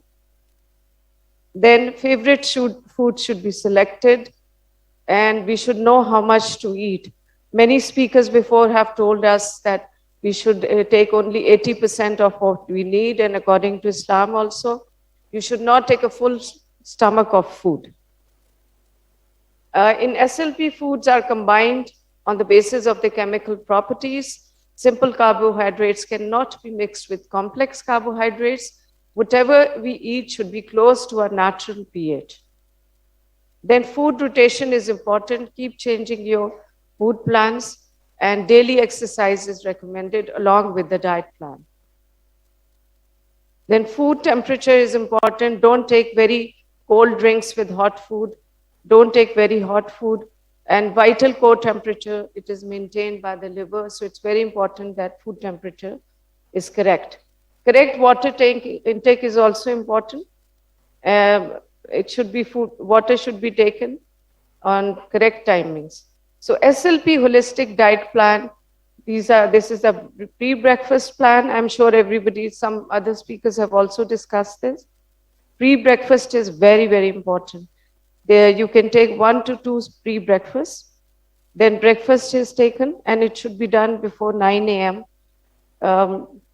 Then lunch should be in the form of snacks and not like full plates of food. Evening snack can be included. Otherwise, a routine dinner can be taken before 9 p.m. Exercise is very important. When the patient starts SLP, exercise is recommended after 4 to 8 weeks of SLP. 20 to 40 minutes of daily walk helps in improving blood circulation, lymphatic circulation, and keeps muscles in a toned state. Over-exercising more than 3 hours in a day can be harmful for health. Yoga is an excellent exercise which can be carried out. It makes muscles flexible, works on the mind, it is anti-aging, it makes the face glow, and yoga can be added to by patients who have polycystic ovarian syndrome. They can add yoga to their lifestyle so that a positive change occurs in their life. Then sleep regulation is very important. Getting too less night sleep may increase a person's visceral fats that accumulates around body internal organs. SLP recommends and induces 6 to 8 hours of a natural sleep as an important healing tool. Once lifestyle is modified with timely meals, with food rotations and 8 hours of night sleep, fasting blood sugars start decreasing after 4 weeks of following this routine. Unhealthy lifestyle leads to a disturbed blood chemistry, which leads to cellular and chemical stress. It creates mineral imbalance, mental hyperactivity, and eating disorders. Then stress management is important. Factors such as anxiety and depressive symptoms, body image concerns, and disordered eating need consideration and management. So stress management should be an important part of lifestyle management in polycystic ovarian syndrome.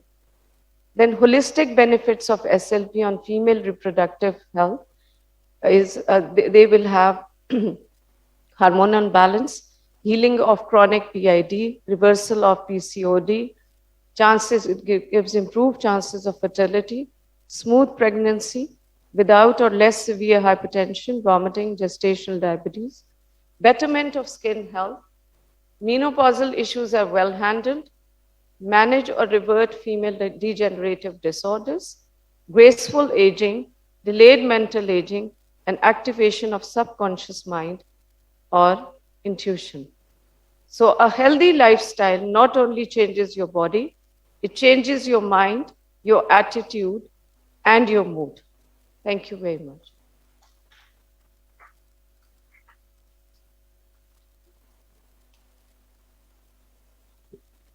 Thank you, ma'am, for enlightening us with your knowledge. I think we have all learned 8 SLP rules by now. Now, did you know that the average person checks his cell phone 100 times a day, and the one who is addicted to cell phone, on average, he checks 900 times a day?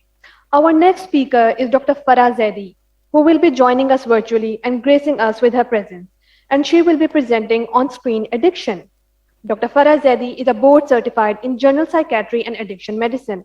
She is a big advocate of lifestyle medicine and will be highlighting the effects of screen addiction.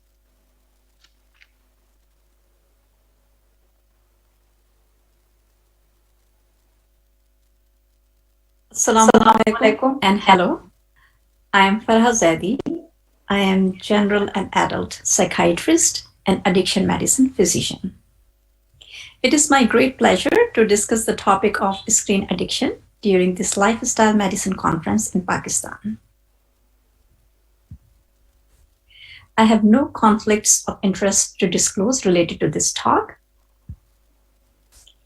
And my goal is that after attending this talk, attendees will be able to define addiction and process addiction, understand the neurobiology of addiction, recognize signs of problematic use of digital technology in adolescents and young adults, learn about the negative impact of problematic use of digital technology on lifestyle, offer potential solutions and treatments.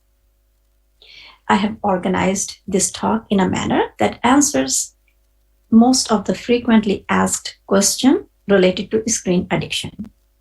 As I mentioned, I'll define addiction, process addiction, look at the neurobiology of addiction, also discuss the comorbid psychiatric illnesses, review the epidemiology and impact of COVID-19, relationship of addiction on lifestyle behaviors, and propose solution and treatment.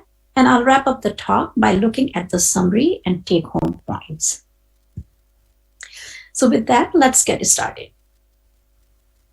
According to American Society of Addiction Medicine, addiction is a treatable chronic medical disease involving complex interactions among brain circuits, genetics, the environment, and an individual's life experiences. People with addiction use substances or engage in behaviors that become compulsive and often continue despite harmful consequences. Behavioral or process addictions are compulsion to engage in non-substance related behavior, such as natural reward. Behavior continues despite the negative consequences like any other addiction, and some of the behaviors include sex, gambling, shopping, exercising, and internet use. In terms of screen addiction, there is lack of standardization of definition. However, it is conceptualized as uncontrollable, unregulated, excessive and damaging use of internet or digital technology. We do not have any specific criteria for screen addiction in DSM-5. However, I have utilized the internet gaming disorder criteria from DSM-5. And if we look at or superimpose it on screen addiction, we'll see the similar pattern of preoccupation with the behavior, experience of withdrawal, development of tolerance, unsuccessful attempts to quit, giving up other important activities, continuing the behavior despite several problems, deception of family members or other important people in life, relieving the negative mood, and jeopardizing important areas of one's life and functioning, that is job, relationship, or academic performances. So let's move on to look at the neurobiology of addiction. And when we talk about the addiction or reward, one of the key neurotransmitter we want to think about is dopamine. What I want to do is we want to look at the reward circuitry, which involved mesolimbic and mesocortical pathways. Mesocortical pathway projects the dopamine neurons to prefrontal cortex, and mesolimbic project dopamine neurons from ventral tegmental area to nucleus accumbens or ventral striatum. So first we want to look at the mesocortical, which projects dopamine neurons to prefrontal cortex. This synapse with glutamate neurons, and this interaction leads to prefrontal cortex to mediate salience and conditional behaviors. Mesolimbic pathway, as I mentioned, projects from ventral tegmental area to nucleus accumbens, and it is involved in the regulation of incentive salience, facilitation of reinforcement, and reward-related motor function and learning. Dysregulation of this pathway is implicated in development and maintenance of addiction. Now let's look at it more from a behavioral perspective as well as the neuroadaptational changes happening in the brain. This is one of my favorite diagrams from New England Journal of Medicine from an article by Dr. George Cook, who is an authority internationally on neurobiology of addiction. This diagram looks at a little bit more in depth at the different parts of the brain which are involved in addiction. Let's look at the stages of addiction related to the prior image. If we start with the binge and intoxication stage and how over time this changes from euphoria to dysphoria with the neuroadaptation changes, you will notice that in the stage of binge and intoxication, initially, a person who has addiction to behavior or a drug feels euphoria. Subsequently, that feeling goes away and person only feels good. And over time, this changes to feelings of dysphoria, and the use of binge or intoxication become a function of to escape that feeling of dysphoria. The stage of withdrawal and negative affect moves over time from feeling reduced energy to feeling reduced excitement to subsequently feeling depressed, anxious, and restless. In preoccupation and anticipation stage, initially the human being or the individual is looking at the looking forward to that behavior or drug, but over time, desiring the drug, and over time further, worsening leads to obsessing and planning to get the drug or the behavior. So you can see the behavior change from voluntary action to impulsive and compulsive quality. In terms of psychiatric comorbidities, literature suggests that some of the comorbidities include depression, anxiety, trauma, PTSD, ADHD, obsessive compulsive personality disorder or traits, obsessive compulsive disorder, and autism spectrum disorder. And it is noted that sometimes the behavior of addiction may start to treat or self-treat some of these underlying illnesses. In terms of risk or contributing factors, there are certain areas which we want to look at. That is male gender, lower socioeconomic status, single parent family homes, lack of family cohesion, poor family relationships, and certain personality traits such as impulsive, sensation seeking, hostility or aggression, and neurotic personalities. Let's review some of the epidemiological data. And my apologies for this very busy slide. This is a slide from a website called the datareportal.com. But I find it very interesting, and I want you to focus on 3 circles. One is green circle, which mainly talks about the internet users globally. That is 60% of the population. The second circle I want you to look at is a red circle, which shows the average time of internet user during a day. That is approximately 7 hours. And purple circle shows the percentage of users utilizing mobile devices for use of internet. As we all know, it's not surprising that during COVID-19, screen time has significantly increased. Not all the time used on internet or technology is problematic. Rather, a lot of time it's also a blessing, like we can talk about our own conference as we are connecting with each other through this wonderful technology. But we are concerned about the unregulated time or the negative consequences, which often result from impulsive, compulsive, unregulated, or addictive use. In some studies, 50 to 70% increase in internet use during COVID-19 pandemic has been reported. Overall usage increased by 5 hours or 17.5 hours per day for heavy users. We are more importantly concerned about children, adolescents, and young adults. And some of the data suggest that jump in the screen time among children and adolescents was significantly more than prescribed screen time by American Academy of Child and Adolescent Psychiatry or American Academy of Pediatrics.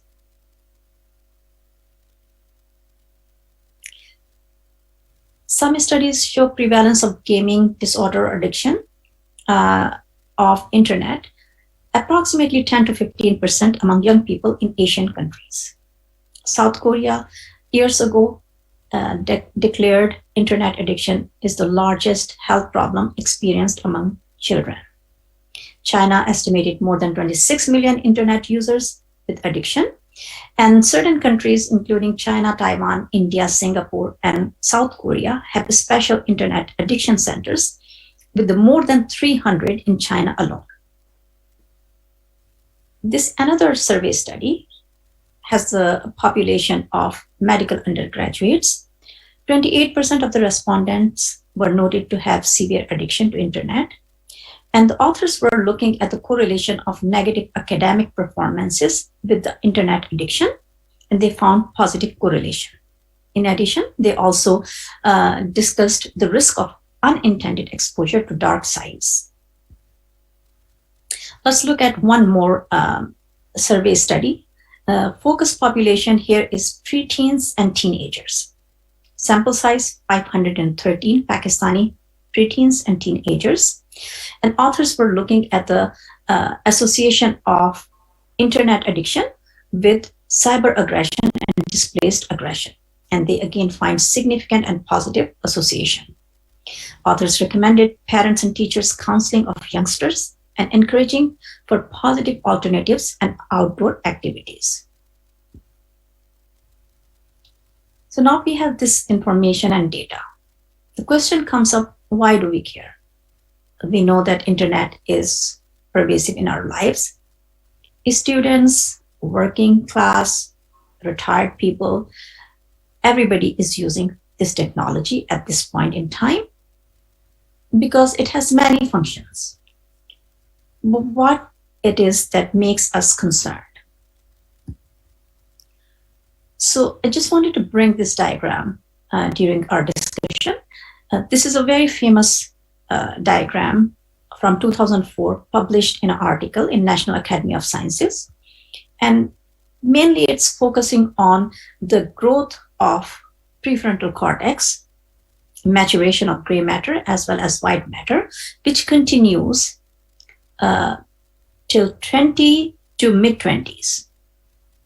And we know that prefrontal cortex is the area which is involved with executive functioning, attention and planning, as well as inhibition and impulse control. And we also know that adolescents and young adults are the group which is more implicated by problematic internet use, as they have grown up in the environment with a well-developed and widely available high-speed internet. These are their formative years, growing brains, vulnerabilities, desire for making new social connections, neuroadaptational changes. Progressive and regressive both changes are occurring in neuronal synapses.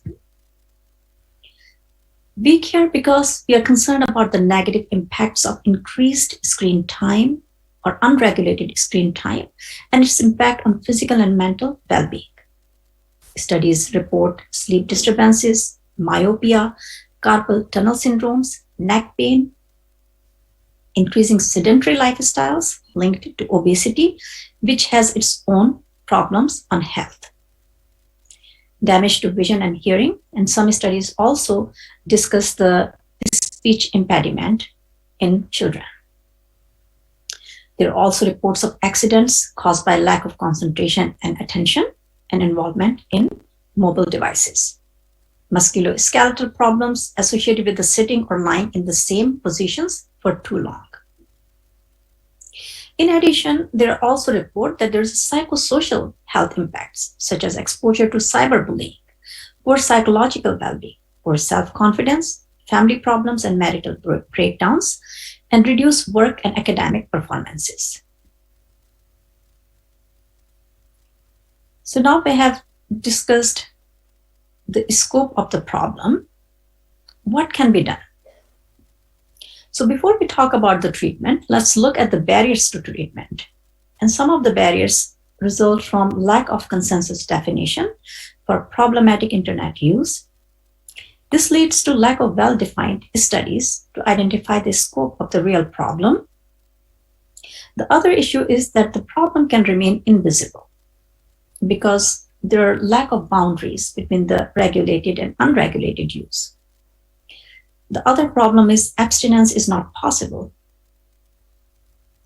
Lack of clinical trials for medication management, as well as lack of training for healthcare providers for screening, diagnosis, and treatment of behavioral and screen addictions, problem-related behavioral treatment planning.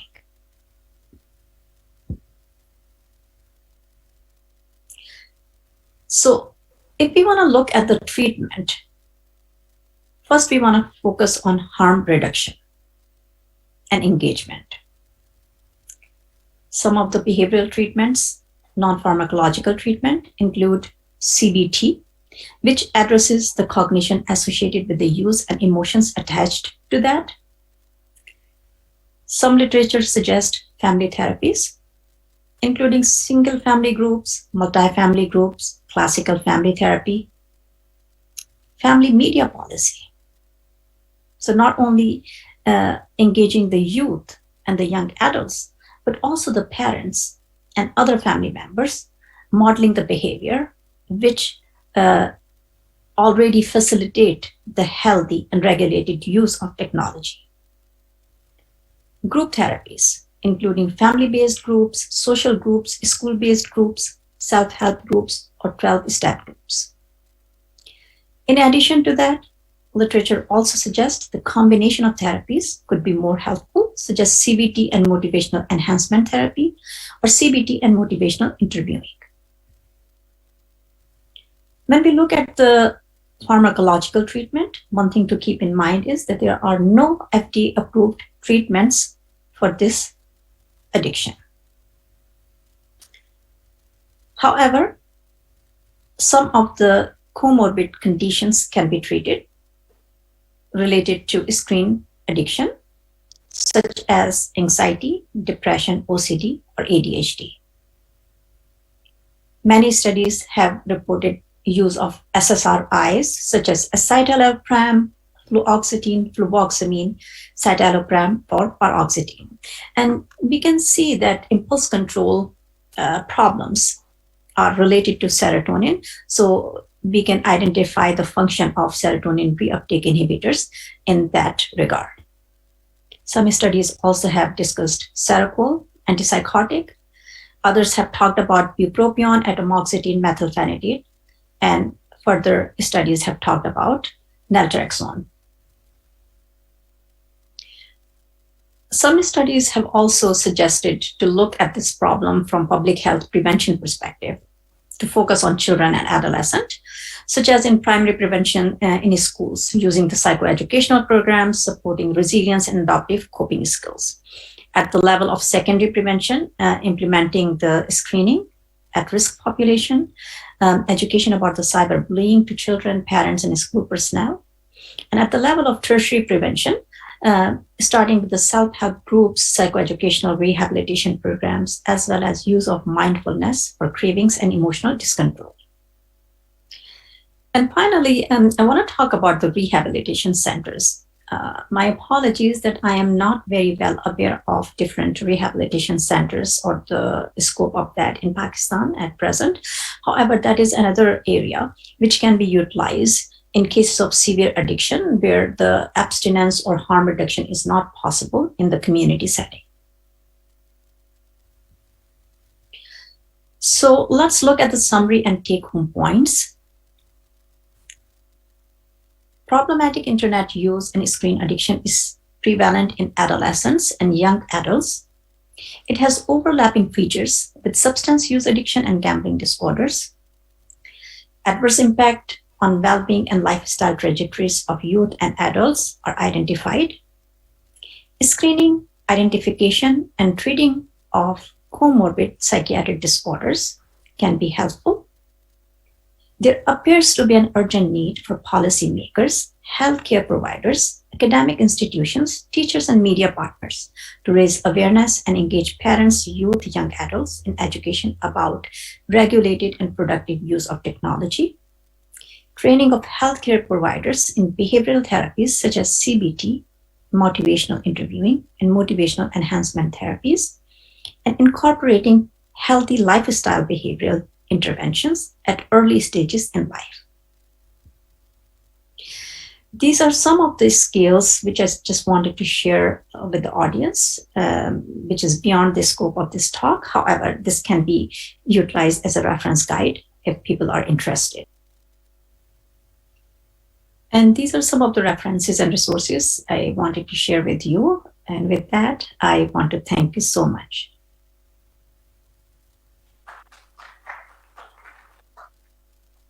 Thank you, Dr. Farah Zaidi. It was a very informative session highlighting the negative impacts of excessive use of digital technology and substance use addiction, which is quite unfortunately prevalent in our society. The obesity epidemic is not an individual problem. It's not a family problem. It's not a medical problem. It's a societal problem with grave implication in terms of healthcare and health cost. Quotations by Susan Lynch. Next, we have is Dr. Colonel Shakil Mirza, Professor Dr. Shakil Mirza, who is a consultant physician with an avid interest in integration of lifestyle medicine to his clinical specialties of gastroenterology and metabolic medicine. Currently, he is the lead technical advisor to PANA on non-communicable diseases and active on health advocacy front. He will be presenting on meta-obesity. Bismillahir Rahmanir Rahim. Respected chairs, co-chair, Honorable Brigadier Maqsood Hassan, Vice Principal, Rifa College of Medicine, M. Shikuta Feroz, Chairperson, Rifa Institute of Lifestyle Medicine. Ladies and gentlemen, dear students, Assalamu alaikum. It's a pleasure to be here on this August forum to talk about something which is more lifestyle and less medicine, but actually it's a combination of both. And the topic of my presentation, there have been some clinical presentations in the morning and in the session preceding, they're very interesting, but this is something which is all-encompassing. Thank you. So basically, it's a spectrum. It's just not one disease or disorder. Obesity, we all know, is a change in body mass index, and we all start underweight or normal weight, overweight, obese, and then there are different grades of obesity. What I am going to talk is not just obesity, but a combination of a lot of metabolic disorders. Metabolic syndrome, you all know, is composed of hyperlipidemia, hypertriglyceridemia, diabetes, hypertension with increased BMI and waist circumference. So these factors come into play in tandem with each other. And once you, the term initially coined was diabesity, which is a combination of diabetes and obesity.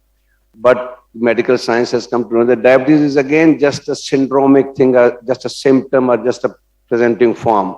Actually, it is the metabolic syndrome as a whole, and the combination of all this is called metabesity. So obesity is excess body fat, and the concern should just not be cosmetic. There are a lot of public health implications for this because of the number of diseases that it's causing.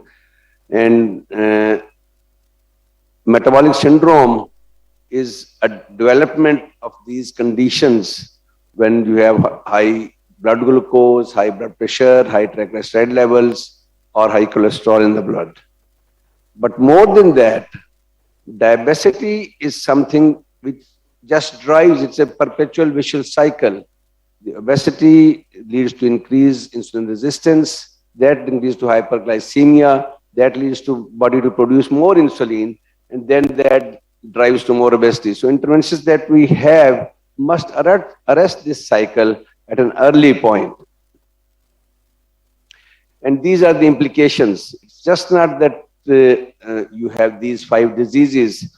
Ultimately, all the cardiovascular conditions like heart failure, stroke, heart attacks, all these are a result of the same initial thing that we started, which is an increased concentration of body fat in the cell. It's just not adipocytes, it is all cells of the body which are ultimately affected.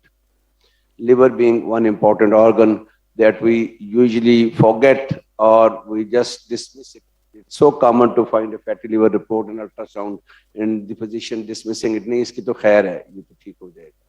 So the whole point that I'm making is that it is a continuum of diseases and disorders, and we need to address it right in the beginning before we develop these complications that we have. Now, just how do we come to it? What are the detailed pathogenetic, or why does it cause? So there is no one single factor we know. It is multiple factors which leads to these diseases. And the underlying thing, definitely there's a genetic component. Quite a few have been identified and others which are still beyond identification, which leads to the cellular dysfunction at the mitochondrial level. And these days, the gut microbiome is being implicated in most of these. And this is what has changed because of our diets, because of our drugs, because of our environmental influences that we're just talking about, even stress, screen addiction, things that you have just listened to, they all have. And they result basically in low-grade inflammation.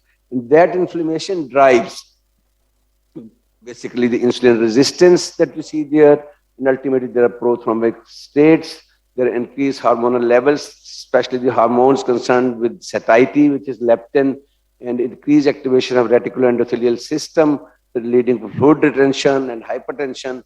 and all of them result in the conditions that we have just discussed. So the basic pathogenesis mechanism, they start from unhealthy eating habits and a sedentary lifestyle.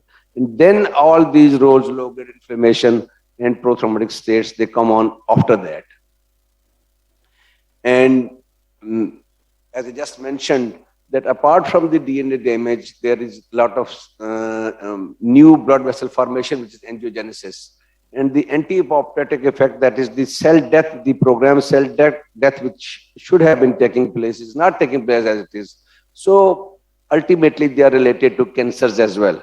So inflammation, prothrombic state, mitogenesis, they are all again a biochemical level continuum that we need to be cognizant of when we are seeing things like high blood pressure, obesity, high weight, or glucose. It is these end results, it is these dreaded complications that the society and the state all over the world, they are spending billions of dollars on these things. But the whole thing about prevention is something that we should do, look into. So why does it happen? It's simple. सुबह से आप लोग सुन रहे हैं, हम खाते ज्यादा हैं, हम खाते वो हैं जो नहीं खाना चाहिए, और हम रुकते नहीं हैं बेसिकली. और ये मैं या आप नहीं, हम में से 2/3 तो the studies says it is 60 to 70% population, but actually these behaviors, they are universal. कोई ही होगा जो किसी वजह से नहीं खाता होगा. आई एम गैस्ट्रोएंटरोलॉजिस्ट, तो जिसका मैदा खराब हो वो तो नहीं खा सकता, उसकी मजबूरी है. लेकिन ये उसके अलावा जो है अपने आप को रोकना, वो या तो ब्रिगेड फारूक की तरह आप जो है ना सुन्नत पे बहुत अमल करें तो फिर हो सकता है. It's difficult. So as just talk कि जी 80% को पता है कि जी के जंक फूड नहीं खिलाना, फिर भी कहते हैं बच्चों को हम खिलाएंगे जरूर. मतलब I don't think it's a matter of status symbol. It's ingrained. जो behavior हमारा ingrained है वो ये है कि खाना है, वही कि खाने के लिए जिंदा नहीं रहना, जिंदा रहने के लिए खाना है. So it's that thing which needs. और ये अमेरिकन्स की बात नहीं, ये हमारी भी बात है. फिर और चीजें, smoking, drug addiction, there are so many other things, screen addictions. लेकिन हमारे यहाँ तो illicit drugs इतनी easily available है. And young students में fads होते हैं, वो बस peer pressure, एक ने पिया, दूसरे ने कहा मैंने भी पीना है. Advertising campaigns. I had a talk 3 days ago at Marriott, and this was for the media कि tobacco की campaign को कैसे रोका जाए.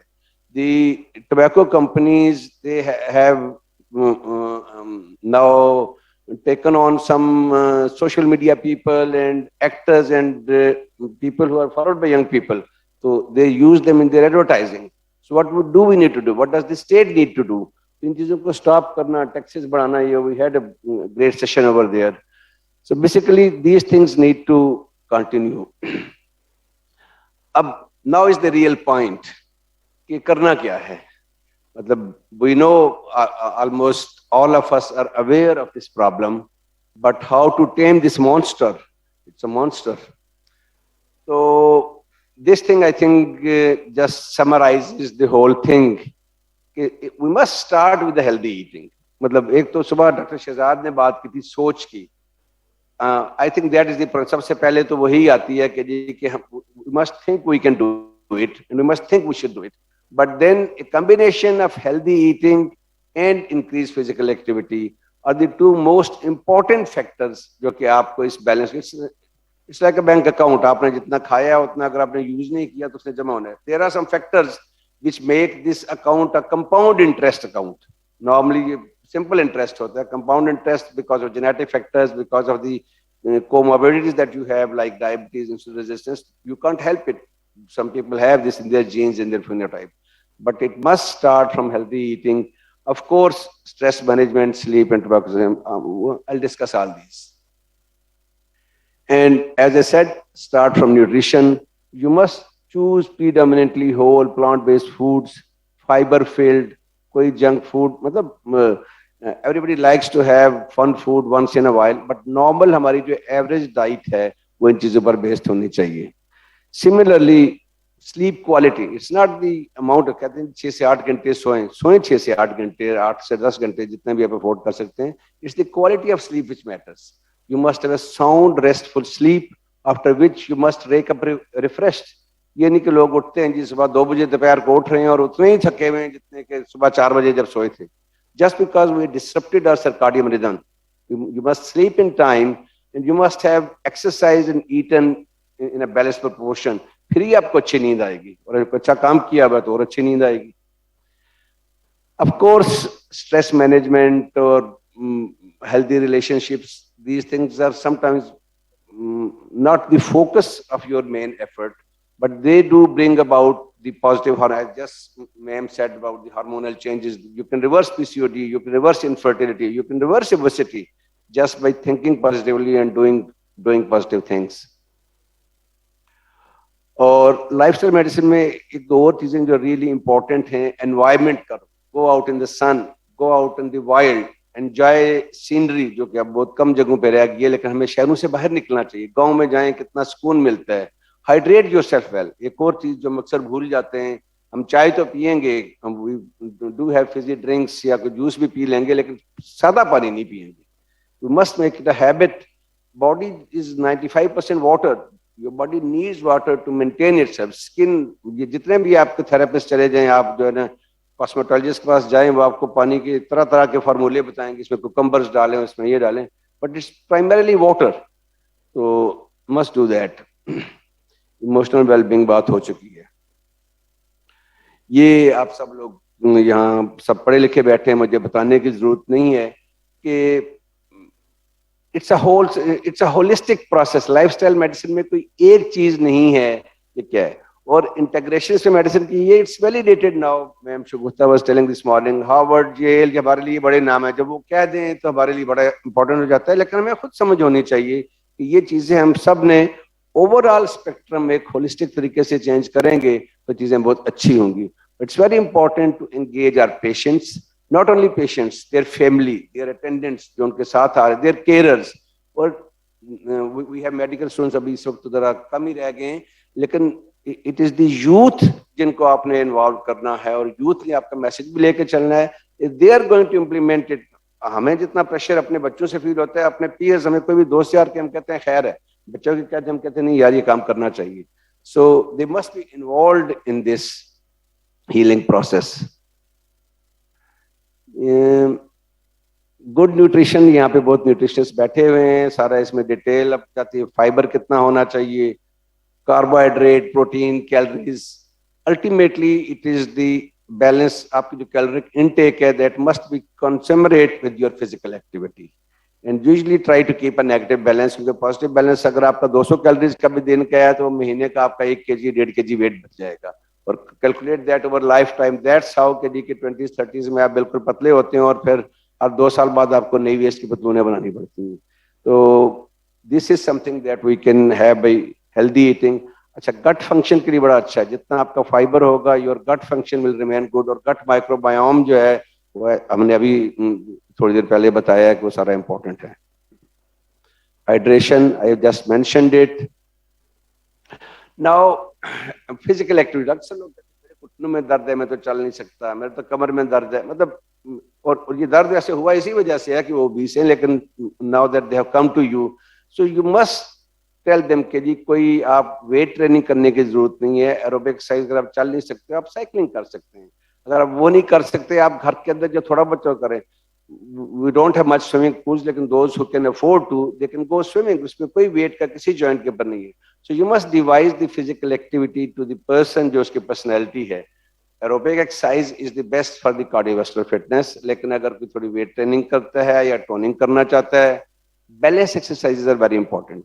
Just standing and sitting, और आजकल वो दीवार पे खड़ा कर देते हैं कि जी आप कुर्सी के बगैर दीवार से खड़े हो जाएं. So there are so many things. If you are willing to do it, there are activities that even arthritis patient can do. It's just that you have to guide them properly कि उन्होंने करना क्या है. और इसमें stepping stone जो बता रहे हैं कि जी कि सबसे पहली चीज तो ये है कि आप बैठने से उठें, चलें, खड़े हों, मतलब sit less, move more. If you move more, then you go on to walking. If you walk, go on to brisk walk. In the average, आप सबने पता है 150 minutes per week. 3 to 5 sessions a week हो जाए, 30 minute का 40 minute का session हो जाए. Generally walk, jog, run, something in between. And if you have to lose weight, you must increase the intensity of exercise. If you have to maintain weight, you must do moderate physical activity, but it has to be regular. So 7 to 8 minutes आ गए, 7 to 8 hours की जगह. So my time is up. Food tips को रहने देते हैं. हाँ, this is important. हम positive, अभी सुबह एक ये भी बात होती है कि we are a negative society. हर चीज में मीडिया वही दिखा रहा होता है, ये मर गया, ये आग लग गई, ये रह गया, पाकिस्तान की इकोनॉमी होगी. वी मस्ट हैव सम, जिंदगी में अच्छे काम होते हैं. You must develop positive traits. Gratitude, Allah का शुक्र अदा कर दें, बंदों का शुक्र अदा कर दें, जिसने रास्ता दे दिया उसका शुक्रिया अदा कर दें. एनीवन, किसी ने आपको कोई लफ्ज पढ़ाया है उसका आप शुक्रिया अदा कर दें. Substance abuse is a big problem. क्या करना है, कैसे करना है, लंबा चौड़ा काम है. My last slide कि there are a lot of resources available out in the open. मतलब नेट है, लोग आपके पास available हैं, dietitians हैं, हमारे पास counselors हैं, psychological counselors हैं, physios हैं. We must combine all these tools. अगर हम combine करेंगे फिर हम ये heart disease, arthritis या musculoskeletal problem इन सब से हम बच सकेंगे. And as I said, it is an integrative medicine which brings about a positive change. That's what we require for metabesity as well. Metabesity कोई एक disease नहीं है, पूरी medicine है. Thank you very much.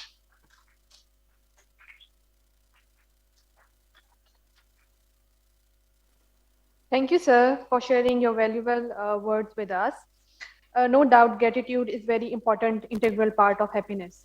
Now, I would request the chairperson, Dr. Muhammad Farooq, to please come on the stage and conclude the session. I'm really thankful to all the respectable presenters who took keen interest and have given valuable presentation. There were a lot of good take-home messages. I will just add 1 or 2 sentences to it. As far as the polycystic ovarian syndrome is concerned, as Madam Farisa has described nicely, it's a very common problem, especially in the young ladies.